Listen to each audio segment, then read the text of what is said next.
Mabuhay, kamusta kayo, and welcome to part 2 of my indoor cacti and succulent collection tour. We're going through each plant that I have that live on south facing windowsills all year round.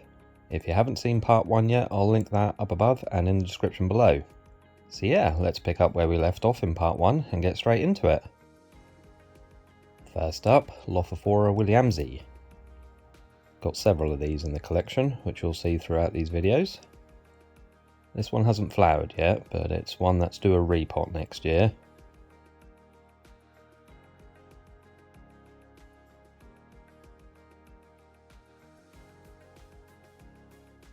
Another Lophophora. Can never have enough of these in the collection. A little offset on this one as well. Again, do a repot, ideally into a nice deep pot, as these have pretty long chunky tap roots on them.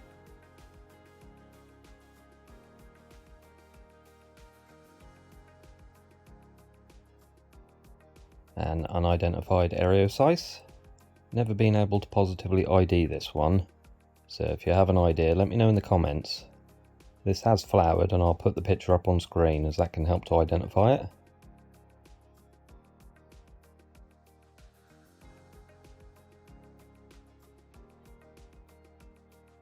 Another one without an ID. Pretty sure it's an Areocyce again. Got some little offsets coming through on the top as well. Nice purple hue to this one as well, and it's always stayed this colour.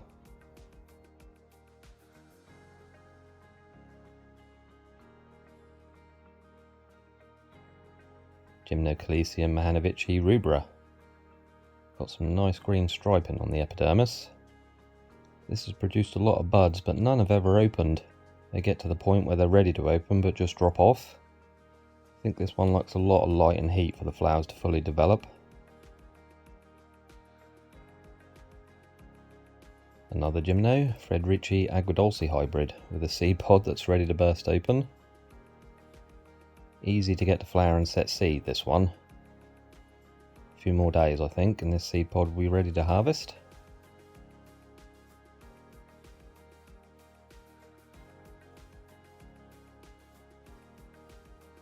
Another Gymnocalycium, Asterium. Nice flat compact Gymno this one. Not flowered yet though.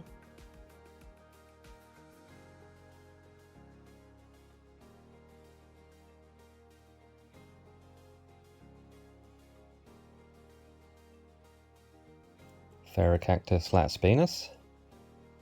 My friend Phil got me this one a few years ago. Needs a repot as well. Most of these ones in these small round pots will get repotted next spring. Yeah, nice Cactus this one. Probably my favourite of all the Ferrocacti. A variety of Epithelantha micromeris. Got this one from the cactus shed a few years ago. Not flowered, but has set seed pods. These are similar to Frailea in that respect. They will set viable seed without the flowers opening or being pollinated. Euphorbia platyclada. Very cool looking Euphorbia. Looks like it's dead, and it is sometimes called the dead plant because of its appearance. It is in flower at the moment as well. Tiny little yellow flowers.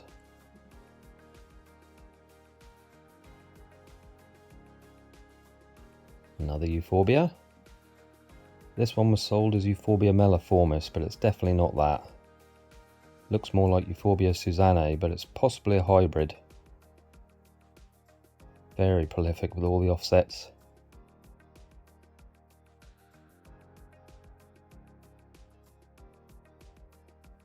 Gymnocalycium baldianum. One of the easiest gymnos to care for. Great beginner cactus this one. Does well indoors and easy to get to flower as well.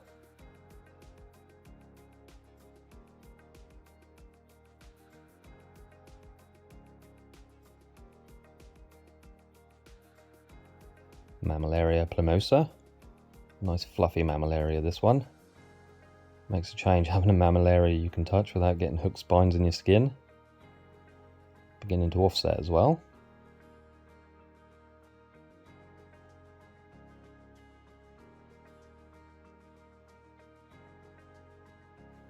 Puntia rufida minima. One I don't recommend touching. Nasty glockids on this one if you get them in your skin. This is one I'll probably put in the greenhouse next year as well. It does like a lot of light like most of Puntia.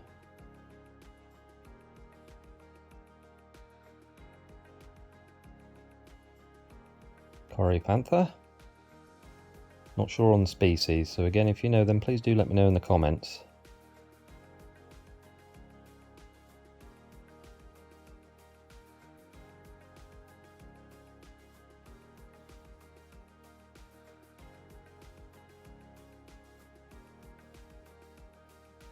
Turbinicarpa schmiedickianus. Quite an amusing name. Flowered several times this one and produced seed as well. Very cool looking spines on this and a nice bluish colour to the epidermis.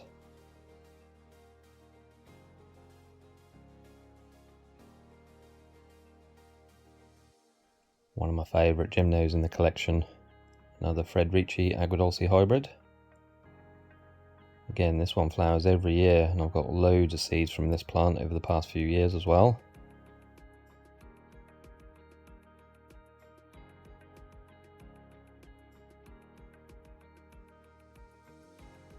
Ubelmania pectinifera. Not the easiest cactus to find for sale, or the cheapest, or the easiest to care for. They can be tricky on their own roots, they do tend to be grafted. This one is a degraft, but part of the rootstock is still attached to this under the soil, so I do have to be extra careful when it comes to watering this one. Pterocactus tuberosus. A lot of its branches have fallen off now we're heading into the winter, but these can be easily propagated to make new plants. Big cordex-like root on these ones that's buried below the soil. These get lovely big flowers on them, but this one hasn't flowered for me yet. Hopefully next year. Another gymno, Prochescianum. This pod it's in feels like it's under a lot of pressure and ready to crack open. This gymno does have big tuberous roots. You can see how it's pushing this pot out of shape. And these are quite hard plastic pots as well, and not the easiest to bend.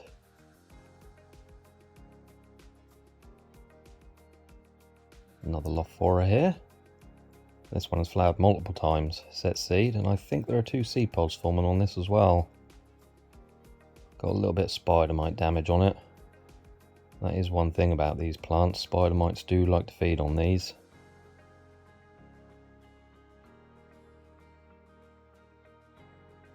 Rebutia pygmaea. Lovely little Rebutia this one. Flowered a couple of times, but this year it was busy making lots of offsets.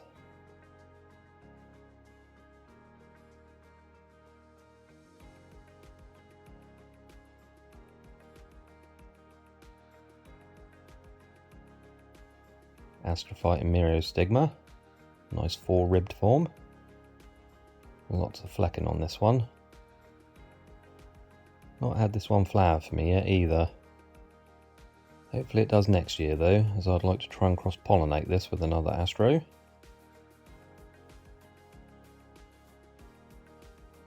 Like this one, another Myriostigma called Fukuryu. Gotta be careful how you pronounce that one. Awesome looking Astro though, with all those bumpy bits on the epidermis.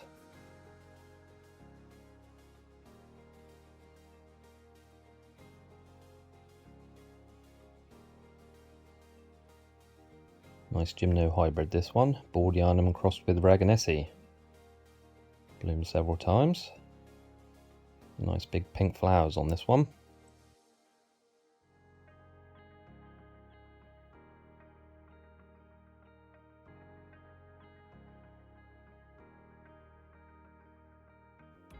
Wigginsia or Parodia arenacea. Had loads of wool on it, but before recording this video I gave each plant a bit of a clean and all the wool came off. It will regrow it again though.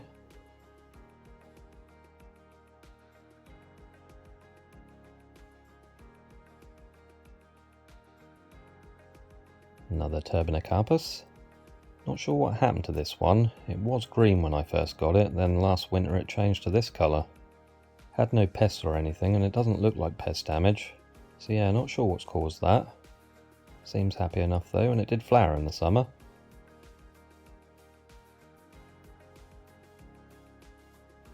Another cool looking turbinacarpus. Another that flowers constantly. Quite slow growing though, as are most turbinacarpus.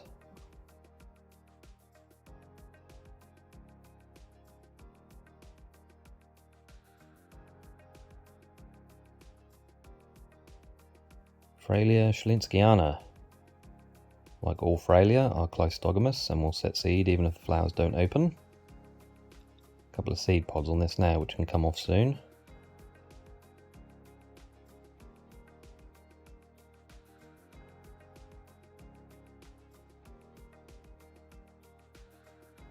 Astrophytum Capricorn Major. Nice flecking on this one. Easy care Astrophytum as well, I find, and these do well on sunny windowsills.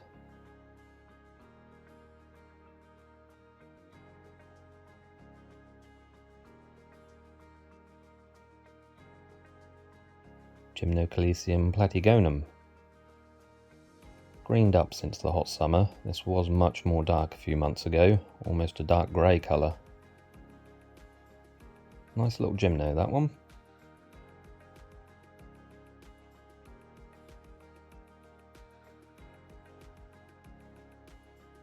And Echinocerius. This one got attacked by mites last year. Can see some discoloration around the base. This is another one I'll probably put in the greenhouse next year.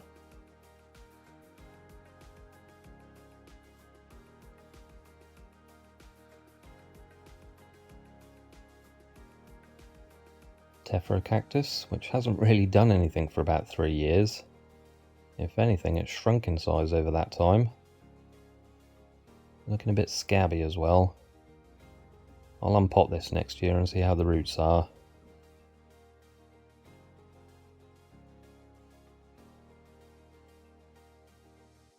A Cinecrasula. Nice little succulent plant. I have a larger clump of this as well which lives in the greenhouse that were cuttings from this one. These plants are monocarpic though, they die after they flower. This is very easy to propagate, so you'll have an endless supply. Little Euphorbia obesa. This one's a male, which I pollinated the female obesa I showed in part 1, as well as my 2 Euphorbia symmetrica, which I'll show later on in these tour videos.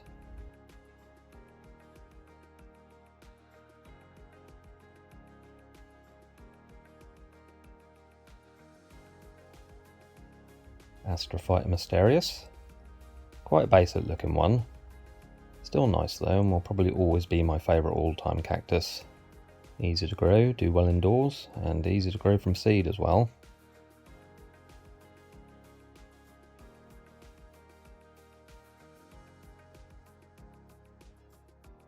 An Asterius Capricorn hybrid. Love the lime green colour of this one.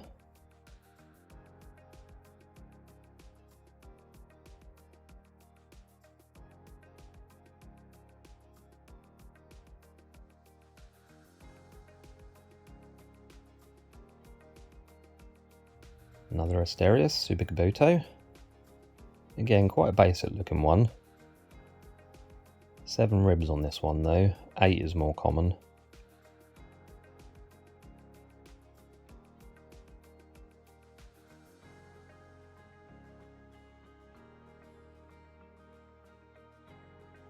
Then probably my favourite Asterius in the collection, Subicaboto V-type. Finally managed to get seeds from this one over the summer. Not many, but hopefully the offspring from this will display that awesome V pattern on the ribs as well.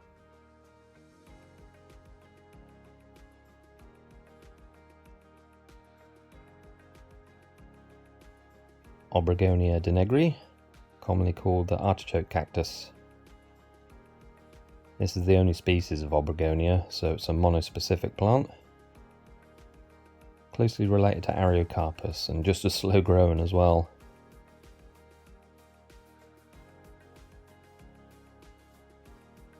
And here is an Ariocarpus, Ariocarpus retusus. Had this for about 3 years now, and in that time has grown 1 new leaf. So yeah, pretty slow growing plants, these ones.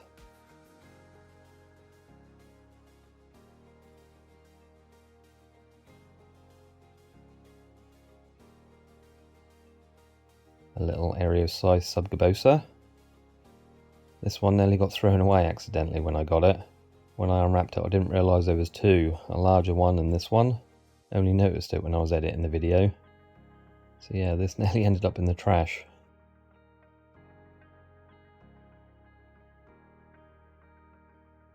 Nice variegated crassula. Another one Phil sent to me a while ago. Grown a fair bit though, was a tiny unrooted cutting when Phil sent it to me.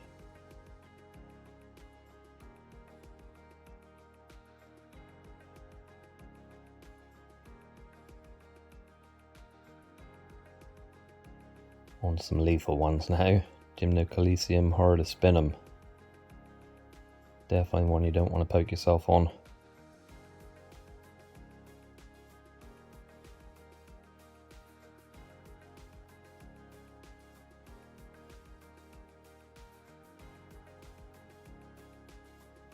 Or this one, Demnosa rhodocantha. Lovely red spines though. Could be quite easily mistaken for a Gymnocalycium or even a ferrocactus.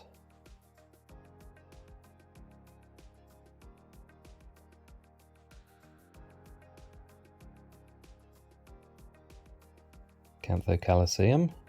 Again, it is as lethal as it looks.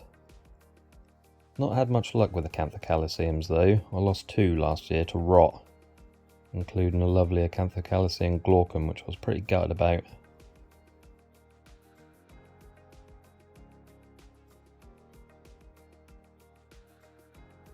Another Canthocalliceum. Despite the crazy looking spines on this one, they're quite flexible, so not as lethal.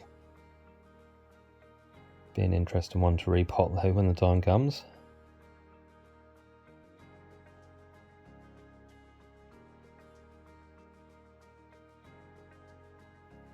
Another nice Astrophytum hybrid, Myriostigma X Capricorn. Blooms every year without fail, set hundreds of seeds. Most of the Astrophytum seedlings I have came from this plant.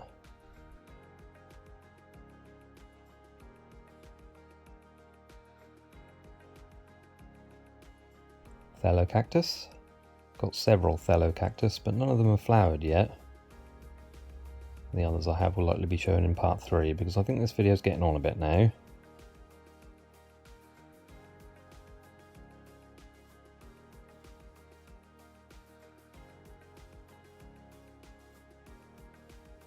So a few more to show for part 2. Echinopsis cratocbiliana. This started to form a flower bud over the summer, but it dropped off unfortunately. These get pretty much identical blooms to Echinopsis subdenudata, big white flowers.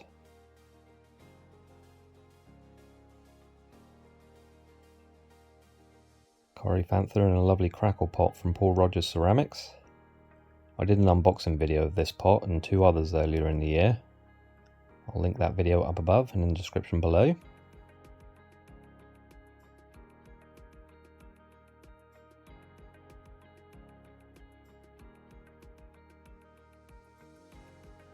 Neopateria pygmaea, again in a crackle pot from Paul. Absolutely love this pot, and I got this one specifically for this plant.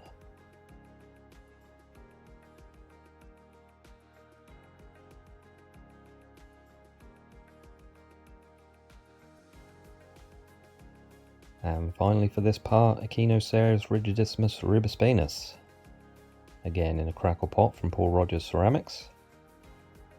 Gorgeous purple spines on these plants.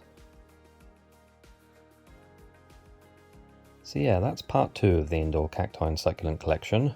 There will be a part 3 and possibly a part 4. There's still quite a few plants to go through. There'll be a link to part 3 in the description below once it's been uploaded. But until then, thank you all for watching. If you enjoyed the video, please remember to like and comment. Consider subscribing to the channel. Hit the notification bell as well so you know when I upload a new video. You all be safe and well, and I shall see you next time.